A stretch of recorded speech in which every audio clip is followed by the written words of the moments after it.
નમસ્કાર મિત્રો, આજે આપણે ભારતીય બંધારણના જીસીઆરટી તથા એનસીઆરટી આધારિત બંધારણના 500 પ્રશ્નની વનલાઇનર સિરીઝના સવાલ જવાબ જોવા જઈ રહ્યા છે, જેમાં આપણે આજે 25 સવાલ જવાબ કવર કરીશું અને જે શોર્ટ ટાઈમમાં રિવાઇઝ કરવા માટે બેસ્ટ છે તથા એક્ઝામ પોઈન્ટ ઓફ વ્યૂથી પણ ખૂબ મહત્વના છે. તો ચલો સમય ન બગાડતા સીધા પ્રશ્નો શરૂ કરીએ.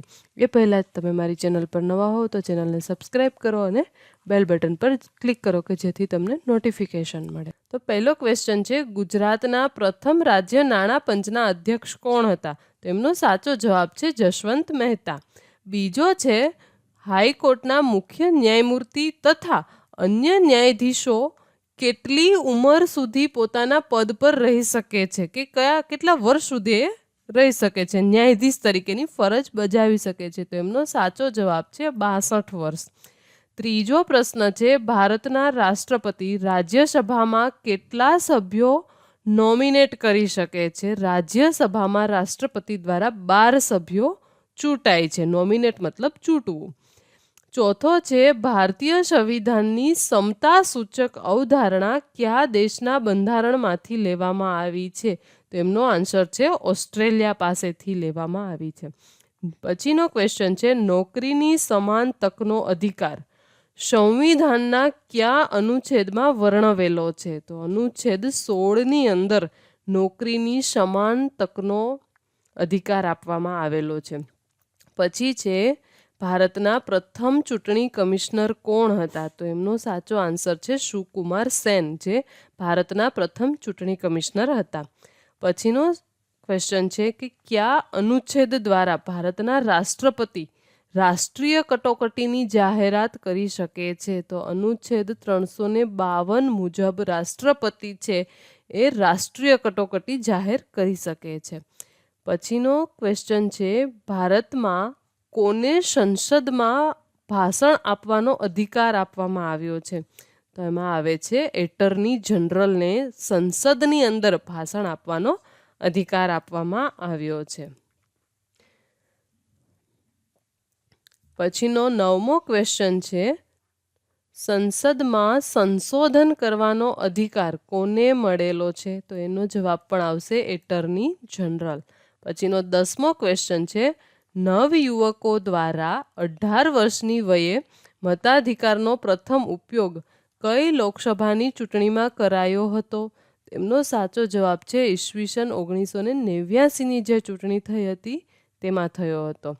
હવે અહીં 10માંથી તમારા કેટલા જવાબ સાચા છે તે મને કમેન્ટમાં કહો, અને જો 5થી ઓછા હોય ને તો તમે આ વિડીયોને ફરીથી રિવાઇઝ કરીને જુઓ.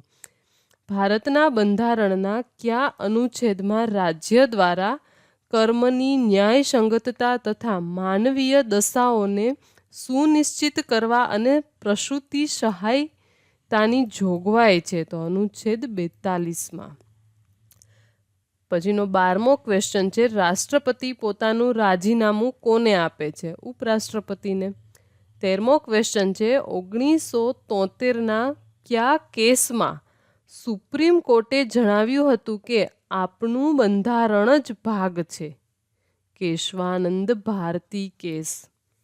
પછીનો ક્વેશ્ચન છે, ધન વિધેયક વ્યાખ્યા બંધારણના કયા આર્ટિકલમાં આપેલો છે? આર્ટિકલ 110ની અંદર ધન વિધેયક વ્યાખ્યા બંધારણમાં આપેલો છે. પછીનો ક્વેશ્ચન છે, મજબૂત કેન્દ્ર સાથેની સંઘીય વ્યવસ્થા ભારતના બંધારણમાં કયા દેશના બંધારણની પ્રેરણાથી સામેલ કરાઈ છે?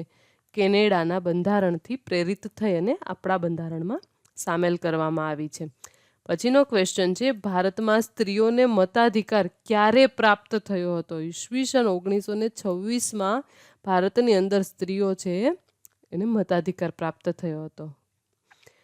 પછી આવે છે, ભારતીય રાજ્ય બંધારણની કઈ અનુસૂચિમાં પક્ષાંતર વિરોધી ધારાનો સમાવેશ કરેલ છે? 10મી અનુસૂચિમાં પક્ષાંતર ધારાનો સમાવેશ કરવામાં આવ્યો છે. પછી આવે છે, 2001માં પસાર કરવામાં આવેલ કયા બંધારણીય સુધારા દ્વારા ઈસવીસન 2026 સુધી લોકસભાની સંખ્યામાં કોઈ વધારો ન કરવાની જોગવાઈ કરવામાં આવી છે? તો તો એમનો સાચો જવાબ છે 84મો બંધારણીય સુધારો. હવે અહીં બધા બંધારણીય સુધારા છે ને હું અગાઉના એક લેક્ચરમાં ભણાવી ચૂકી છું. જો તમારે એ લેક્ચર જોવો હોય તો ઉપર આપેલા આઈ બટન પર ક્લિક કરો કે જેથી તમને અત્યાર સુધી ભારતની બંધારણની અંદર કેટલા બંધારણીય સુધારા થયા છે, ક્યારે થયા છે, એ બધી માહિતી તમને ડિટેલમાં મળી શકે. પછીનો નેક્સ્ટ ક્વેશ્ચન છે, ભારતીય રાજ્ય બંધારણનું મૂળભૂત માળખું બદલી ન શકાય. બદલી ન શકાય. કયા કેસમાં સર્વોચ્ચ અદાલતે આ મૂળભૂત નિર્ણય આપ્યો હતો? તો એમનો સાચો જવાબ છે ગોલકનાથ કેસ.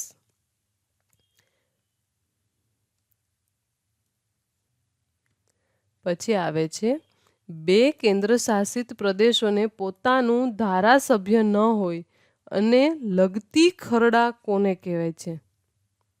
એમને પાર્લામેન્ટ કહેવાય છે. ભારતમાં કોઈ રાજ્ય કે પ્રદેશની સ્થાપના કે સરહદ નક્કી કરવા માટેની સત્તા કોની પાસે હોય છે? એમનો સાચો જવાબ છે સંસદ પાસે. પછીનો ક્વેશ્ચન છે, બંધારણીય સભા દ્વારા બંધારણ ઘડવા માટે અલગ અલગ કેટલી સમિતિની રચના કરવામાં આવી હતી? તો એમનો સાચો જવાબ છે 13 સમિતિ. ધન્યવાદ. જો તમને મારો આજનો આ વિડીયો પસંદ આવ્યો હોય તો તમારા ફ્રેન્ડ સર્કલ જોડે શેર કરો.